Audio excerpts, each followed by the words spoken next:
تبارك الذي بيده الملك وهو على كل شيء قدير. الذي خلق الموت والحياة ليبلوكم أيكم أحسن عملا وهو العزيز الغفور. الذي خلق 7 سماوات طباقا ما ترى في خلق الرحمن من تفاوت فارجع البصر هل ترى من فطور ثم ارجع البصر كرتين ينقلب إليك البصر خاسئا وهو حسير. ولقد زينا السماء الدنيا بمصابيح وجعلناها رجوما للشياطين وأعتدنا لهم عذاب السعير.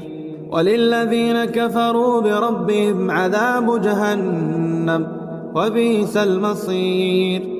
إذا ألقوا فيها سمعوا لها شهيقا وهي تفور تكاد تميز من الغيظ كلما ألقي فيها فوج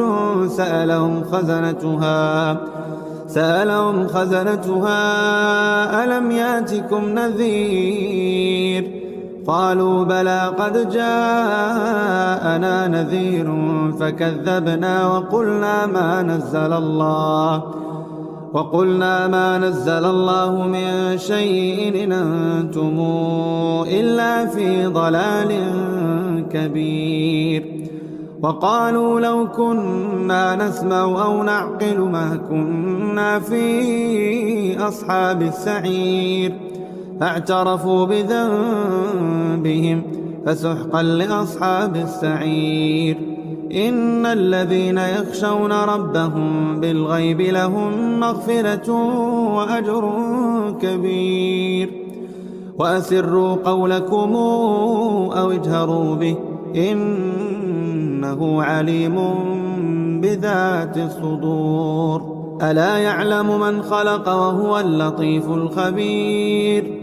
هو الذي جعل لكم الأرض ذلولا فامشوا في مناكبها وكلوا من رزقه وإليه النشور. آمنتم من في السماء أن يخسف بكم الأرض فإذا هي تمور أم أمنتم من في السماء أن يرسل عليكم